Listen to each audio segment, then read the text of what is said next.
But if you look at minimum wage jobs, there are easy ways to measure productivity. And for example, I was talking with people at Marriott, and this particular person was saying that there is a huge price to them for attrition as well. And part of it, she said, is that a trained housekeeper can make up 8 rooms as opposed to 6 rooms. And when you have a workforce the size of Marriott's, that really adds up. And they also recognize that if you have a very inflexible model, you're going to have higher attrition. And so in the context of what I call input-output jobs like that, you can measure increases in productivity with increases in flexibility.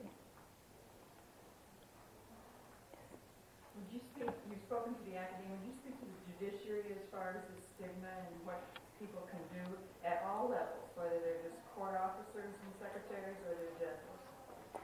Well, I mean, I've talked to many groups. The federal judiciary is one of them.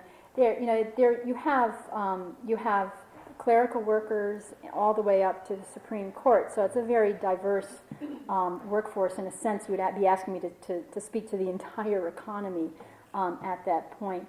One thing I would say is that there are some jobs, particularly these input-output jobs. Think of a court clerk, for example, or think of a factory worker, for another example, where it is not practical. If you think about part-time as somebody leaving at 3 every day to pick up kids, it just isn't practical. But that doesn't mean that part-time isn't practical in that particular job. You can actually work any job part-time. And in that kind of context, you can do what Volkswagen has done, for example. You can let people work fewer days. So maybe you have somebody who wants to work 3 full days and somebody who wants to work 2 full days. Well, then you got yourself an ideal worker, right? And you got yourself actually what you have is 2 workers who are so insanely grateful that they will be loyal forever. And that's what employers find. So it is, in Europe, in fact, they have a new, in UK just passed a statute that requires employers to offer flexibility to anyone with a child under 6 or a disabled child under 18, absent business necessity, but that's defined very narrowly. So what you're going to begin to see is a lot of work redesign in the UK. And when I consult with transnational companies, for example, and I have people in the U.S. telling me, well, you couldn't do this job, part-time. All you have to do is call the subsidiary in the UK, and they're already doing it. So that is also a very important wedge for social change. I know I'm speaking again after you, but it was just a little comment to add to your productivity studies.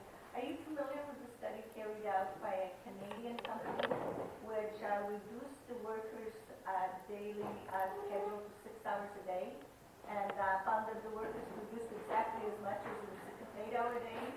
Well, I'm not familiar with that study, but there's actually a famous study that was done during World War II in a manufacturing context where they messed around with the workday. And they found that actually the highest productivity was when people were working 6 hours a day. I can't remember the company. It may have been Ford. But that's really ironic because feminists for 30 years have been advocating the 6-hour day.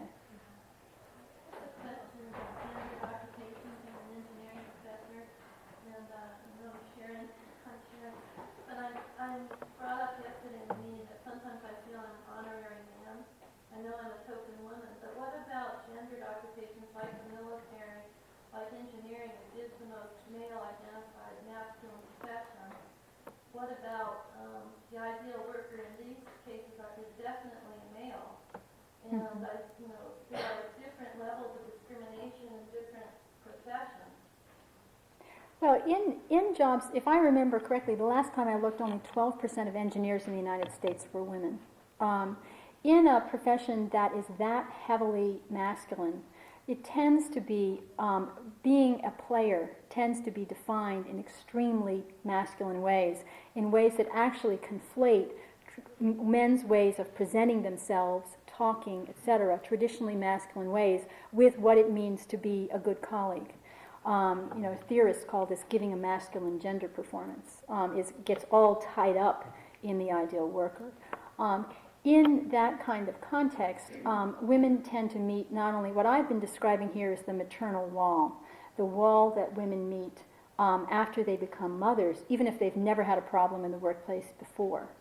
What you're describing is the traditional glass ceiling, because there's a whole different set of workplace issues that ideal worker women face, particularly when they're trying to break into the upper levels. And those, the kinds of stereotyping that they experience is quite different. And you've named one part of it. If you have, for example, women get the kind of, just one very quick example of the kinds of problems women have in that environment. There's a case called Price Waterhouse, which involved a woman who was up for partnership at Price Waterhouse. And she had actually, in her year, she'd actually brought in more business than any man. Like $2 million worth of business or something, or 20 million, I don't know, a lot. More than any man in her class. She was turned down on the grounds that she needed to go to charm school, and she needed to walk more femininely, talk more femininely, get her hair done, and wear makeup. And the Supreme Court said, they held that she had a cause of action for sex discrimination because she was really facing a catch-22 there. If she had walked more femininely, talked more femininely, worn makeup, been less assertive, do you think she would have been up for partnership? Of course not, because it was one of those atmospheres where masculine gender performance was part of the job description.